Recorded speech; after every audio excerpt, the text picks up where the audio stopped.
با سلام خدمت دوستان و همراهان عزیز. امروز با یک داستان واقعی و پر از اعجاز در خدمت شما عزیزان هستم. این مطالب برگرفته از کتاب معروف چگونه ماورایی شویم اثر دکتر جو دیسپنزا، پزشک و دانشمند و عارف سرشناس امروزی است. در صورت مفید بودن مطالب لطفاً زنگوله رو بزنید و با لایک و کامنت ازمون حمایت کنید. اواخر بهار بود و تابستان تازه داشت رخ می‌نمود. روزی که قرار بود برای آنا ویلز یک شنبه عادی باشد، هر چیزی شد جز یک روز عادی. پسر 12 ساله آنا روی مبلم داده بود و کتاب می‌خواند. صدای دختر 11 ساله آنا از طبقه بالا به گوش می رسید که داشت برای خودش آواز می خواند. آنا که در حوزه رواندرمانی کار می کرد، مدیر و عضو هیئت مدیره یک مؤسسه رواندرمانی در آمستردام بود که سالانه بیش از 10 میلیون یورو درآمد داشت. او اغلب آخر هفته ها را صرف مطالعه متون مرتبط با حرفه‌اش می کرد و امروز نیز در صندلی چرمی قرمز خود نشسته بود و داشت مقاله می‌خواند. آنا اصلا نمی‌دانست که قرار است طی چند دقیقه دیگر این دنیای رویایی به کابوسی وحشتناک تبدیل شود. آنا حواسش جمع نبود. به این فکر می‌کرد که همسرش ممکن است کجا رفته باشد. او صبح زود از خانه بیرون زده بود بدون اینکه به کسی بگوید کجا می‌رود. بچه‌ها گفتند که پدرشان با آنها خداحافظی کرده و قبل از خروج از خانه هر دوی آنها را بغل کرده بود. آنا چند بار به موبایل همسرش زنگ زد، اما او گوشی را بر نمی داشت. ساعت 3:30 بعد از ظهر بود که زنگ در به صدا درآمد. آنا در را باز کرد و دید که 2 افسر پلیس جلوی در ایستادند. آنها خبر را به آنا دادند. صبح آن روز همسر آنا از یکی از بلندترین ساختمان‌ها در مرکز شهر خود را به پایین انداخته بود و متاسفانه فوت کرده بود. آنا و 2 فرزندش حیرت زده و مبهوت شده بودند. آنا نفسش بند آمده بود. نفس می‌زد. بی اختیار می‌لرزید. زمان متوقف شده بود. فرزندانش از تعجب فلج شده بودند. آنا تلاش می‌کرد به خاطر آنها درد و استرس خود را پنهان کند. ناگهان درد شدیدی در سرش پیچید و همزمان درد عمیقی در ناحیه شکمش نیز ایجاد شد. وقتی مغزش داشت دست و پا زنان از این فکر به آن فکر می‌پرید، گردن و شانه‌هایش بلافاصله سفت شد. هورمون‌های استرس بر او غلبه کرده بودند. حالا آنا در حالت بقا قرار گرفته بود. از نظر علمی، زیستن با استرس معادل زیستن در حالت بقاست. وقتی ما متوجه می‌شویم که موقعیتی استرس‌زا به نوعی تهدیدمان می‌کند، سیستم عصبی ابتدایی تحت عنوان سیستم عصبی سمپاتیک فعال می‌شود و بدن حجم بالایی از انرژی را در واکنش به عامل استرس‌زا آزاد می‌کند. مردمک‌ها گشاد می‌شوند تا بهتر ببینیم. ضربان قلب بالا می‌رود تا بتوانیم بدویم، بجنگیم و یا مخفی شویم. گلوکوز بیشتری وارد جریان خون می شود تا انرژی در دسترس سلول ها قرار گیرد و جریان خون ما به سمت اندام های حرکتی منتقل شده و از اندام های داخلی دور می شود تا در صورت نیاز بتوانیم سریعتر حرکت کنیم. در اثر هجوم آدرنالین و کورتیزون به سمت عضلات، سیستم ایمنی ابتدا فعالتر شده و سپس با افت فعالیت مواجه می شود و به این ترتیب انرژی زیادی فراهم می شود تا فرد بتواند فرار کرده و یا در مقابل عامل استرس‌زا از خود دفاع کند.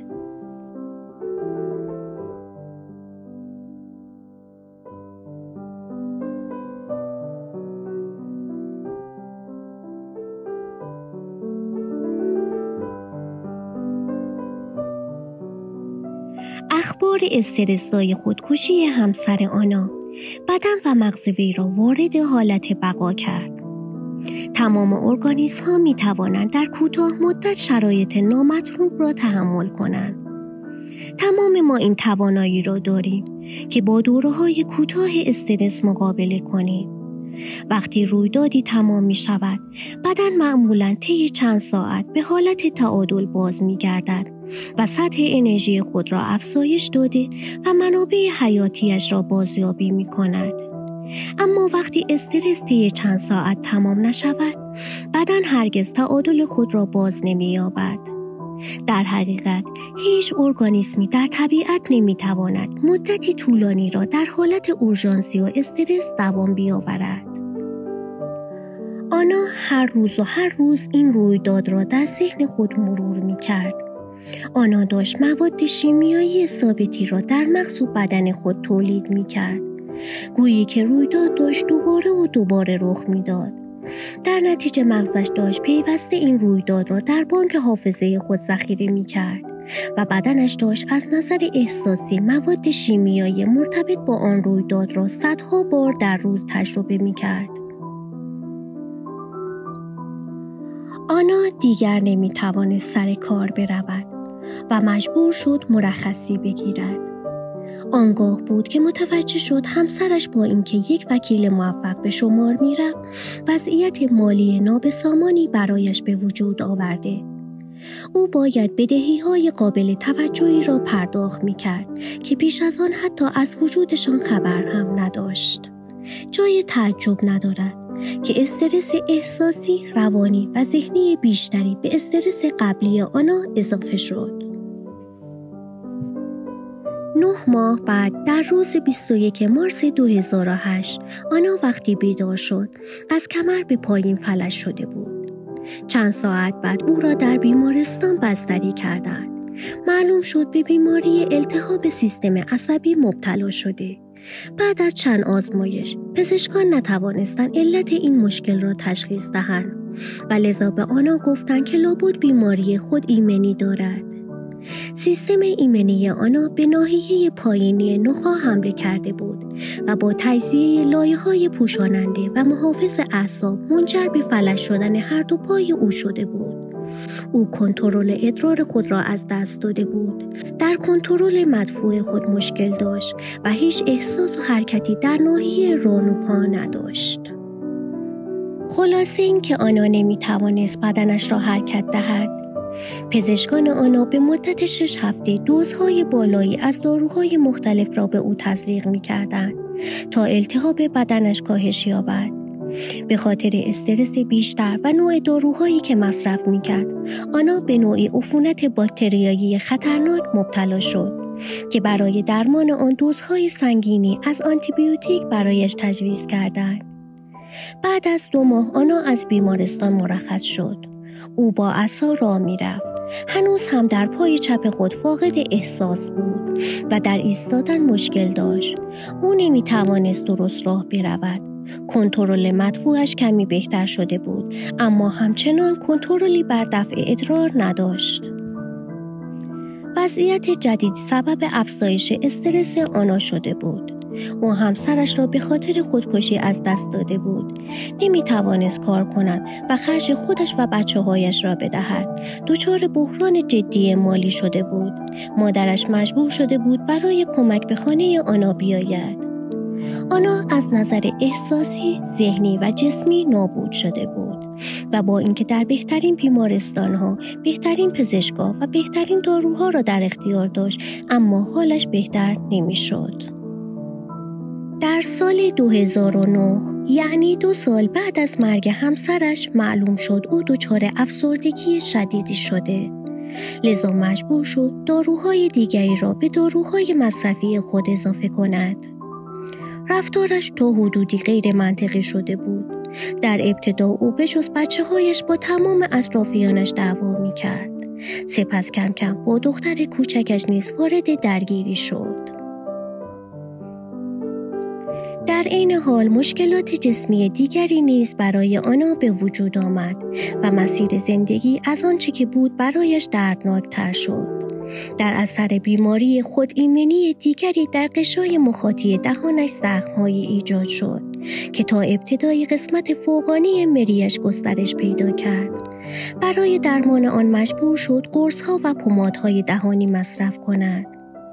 داروهای جدید باعث توقف ترشح بزاق در دهان آنا شد. او نمی‌توانست غذاهای سفت بخورد و بنابراین کم اشتها شد. آنا داشت همزمان سه نوع استرس را تجربه می‌کرد: جسمی، شیمیایی و احساسی.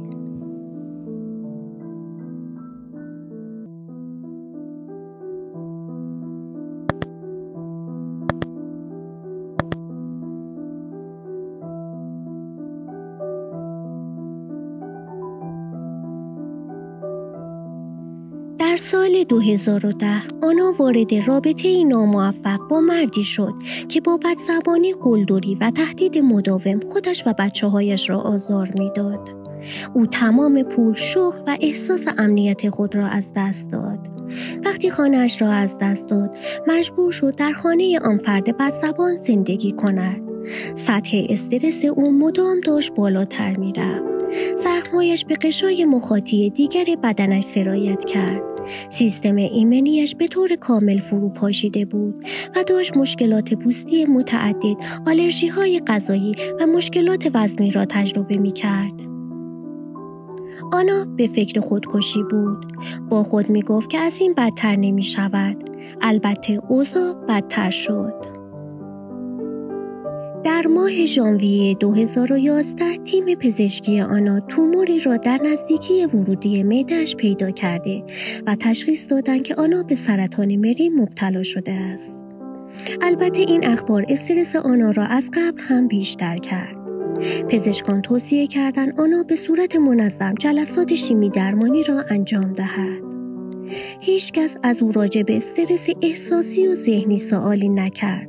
آنها تنها علامت‌های جسمی را درمان می‌کردند. آنا موافقت کرد که شیمی درمانی را شروع کند، اما بعد از تنها یک جلسه دچار فروپاشی احساسی و ذهنی شد. یک روز بعد از ظهر بچه‌هایش به مدرسه رفتند. آنا حق زنان روی زمین افتاد. به آخر خط رسیده بود. به نظرش رسید که اگر اوضاع اینطوری ادامه پیدا کند زیاد زنده نخواهد ماند و با فوتش فرزندانش را از وجود مادر محروم خواهد کرد. دست به دعا شد. در دل خود می‌دانست که چیزی باید تغییر کند.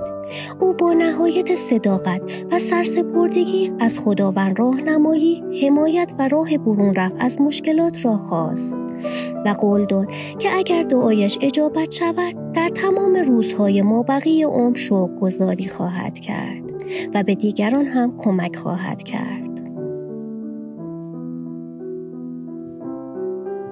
تغییر تبدیل شد به هدف آنا. او ابتدا تصمیم گرفت که تمام مراحل درمانی را متوقف کند و از مصرف تمام داروهایی که به خاطر مشکلات جسمی تجویز شده بودند دست بکشد. البته قرص‌های ضد افسردگی را همچنان مصرف می‌کرد. او به پزشکان و پرستاران نگفته بود که دیگر قصد ندارد برای درمان به بیمارستان نرود. اما دیگر به بیمارستان نرفت. کسی هم با او تماس نگرفت که علت این کارش را جویا شود. تنها پزشک خانواده‌اش با او تماس گرفت و ابراز نگرانی کرد. در آن روز سرد زمستانی در ماه فوریه سال 2011 که آنا روی زمین افتاده بود و داشت گریه می‌کرد، با خود تصمیم محکمی گرفت که خودش و زندگیش را تغییر دهد و قدرت این تصمیم آنقدر انرژی با خود به همراه داشت که باعث شد بدنش بلافاصله به ذهنش پاسخ دهد. همین تصمیم تغییری بود که به او قدرت داد تا خانه‌ای برای خود و فرزندانش اجاره کند و از رابطه منفی که گرفتارش شده بود خارج شود. گویی این لحظه او را از نو تعریف کرد. می‌دانست که باید از نو شروع کند. 1 ماه بعد از این قضیه من برای اولین بار آنا را دیدم. یکی از چند دوست معدودی که دور و بر آنا باقی مانده بود برایش در سخنرانی جمعه شب من صندلی رزرو کرده بود.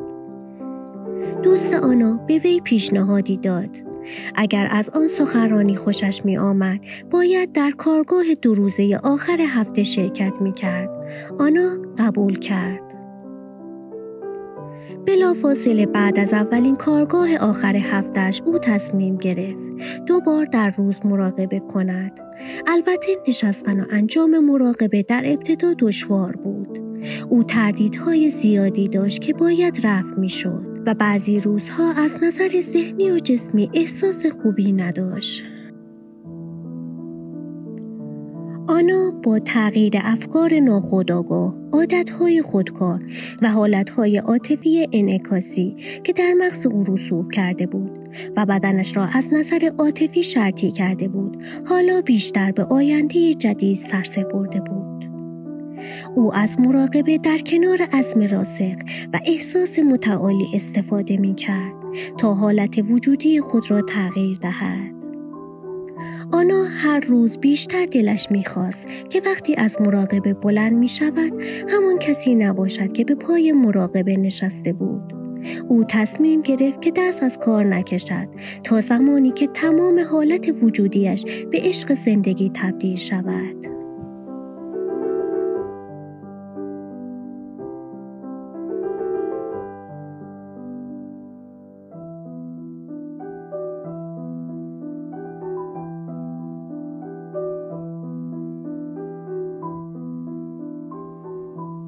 یک سال گذشت و سلامتی او تغییر چندانی نکرد.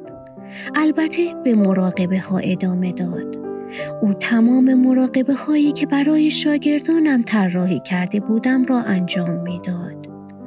او میدانست که چندین سال طول کشیده است تا سلامتیش به این روز بیفتد و لذا برای ایجاد وضعیت جدید نیز کمی زمان لازم است. لذا کارش را ادامه میداد و تلاش میکرد آنقدر از افکار و رفتارها و احساسات ناخودآگاهش آگاه شود که اجازه ندهد هیچ تجربه‌ای از آگاهیش پنهان بماند. پس از 1 سال آنا متوجه شد که کم کم وضعیت ذهنی و عاطفیش بهتر شده است. در ماه می سال 2012 آنا در یکی از کارگاه‌های 4 روزه من در شهر نیویورک شرکت کرد. در روز 3 و در طی مراقبه‌های آخر آنا کاملا خود را تسلیم کرد. او برای اولین بار از زمان شروع مراقبه‌ها خود را در فضای نامتناهی سیاهی شناور یافت و آگاه بود که از خودش آگاه است. او از خاطره کیستی خود فراتر رفته بود و به آگاهی محض تبدیل شده بود و تماماً از قید تن، ارتباط با دنیای مادی و زمان خاطی رها شده بود. او آنقدر احساس آزادی می کرد که دیگر به شرایط جسمی خود اهمیتی نمی داد. آنقدر احساس متعالی داشت که دیگر با گذشتش ارتباطی نداشت. آنا در این حالت مشکلی نداشت. گذشتش را پشت سر نهاده بود و برای بار اول تماماً آزاد شده بود. او دیگر آن نام، جنسیت، بیماری، فرهنگ و حرفه سابق را نداشت. او در ورای مکان و زمان بود. او با میدانی از اطلاعات وارد ارتباط شده بود که میدان کوانتومی نام داشت و در آن تمام امکانها و احتمالات جدید وجود دارند.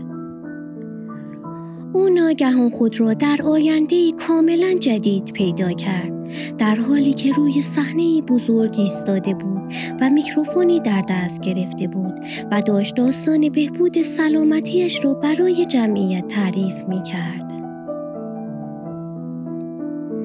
در سپتامبر سال 2013 پزشکان آنا آزمایش‌های مختلفی از او گرفتند. 6 سال پس از مرگ همسرش و 1 سال و 9 ماه پس از تشخیص سرطان آنا به طور کامل درمان شده بود و تومور مریش ناپدید شده بود. آزمایش خون آنا هیچ نشانه‌ای از سرطان را نشان نداد. غشای مخاطی مری و مقعدش کاملا بهبود یافته بود. تنها چند مشکل جزئی باقی مانده بود. غشای مخاطی دهانش همچنان کمی قرمز بود. البته دیگر زخمی در آن ناحیه نداشت و به خاطر داروهایی که برای بهبود زخم‌ها مصرف کرده بود بزاق ترشح نمی‌کرد. آنا شخص جدیدی شده بود، شخصی جدیدی که سالم بود. بیماری در شخصیت قدیمش وجود داشت. آنا با تفکر، عمل و احساس متفاوت خودی جدیدی ساخته بود. به یک معنا او در همین زندگی دوباره زاده شده بود.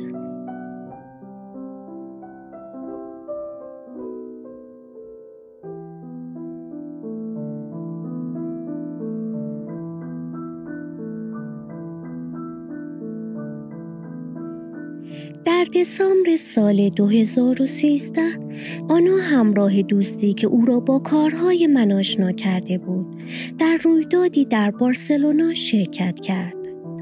پس از آنکه من داستان بهبود یکی دیگر از اعضای گروهمان را تعریف کردم، آنا تصمیم گرفت که وقت آن است داستانش را با بقیه در میان بگذارد. او داستانش را به طور کامل نوشت و به دستیار شخصیم داد. مانند بسیاری از نامه‌هایی که به دستم می‌رسید، خط اول نامه‌اش این بود: شاید باورتان نشود. بعد از آن که نامه‌اش را خواندم، روز بعد از آنا خواستم که روی صحنه بیاید و داستانش را با مخاطبین در میان بگذارد و او آنجا بود، روی صحنه ایستاده بود و داشت داستان شفا یافتنش را برای مخاطبین تعریف می‌کرد. آنا امروز شخصی سالم، سرزنده، خوشحال و با ثبات است که ذهن تیز و روشنی دارد. او از نظر معنوی آنقدر رشد کرده است که در مراقبه‌هایش بسیار عمیق می‌شود و تجربیات عرفانی بسیاری دارد. زندگیش مملو از آفرینش و عشق و لذت است. او در سال 2016 مؤسسه‌ای روانی تأسیس کرد که بیش از 20 تراپیست و مربی در آن شاغل هستند. او از نظر مالی به استقلال رسیده است و آنقدر درآمد دارد که زندگی ثروتمندانه‌ای برای خود فراهم کند. او به سراسر دنیا سفر می کند، جاهای دیدنی را می بیند و با افراد بسیار موفقی ملاقات می کند. او دوستان و روابط جدیدی برای خود پیدا کرده است و شریک جدید زندگیش با خودش و فرزندانش با احترام برخورد می کند. در صورت مفید بودن مطالب و رضایت از ما لطفاً زنگوله رو بزنید و با لایک و کامنت ازمون حمایت کنید. اینو بدونید که شما بی‌نظیرید. شما لایق بهترین ها هستید.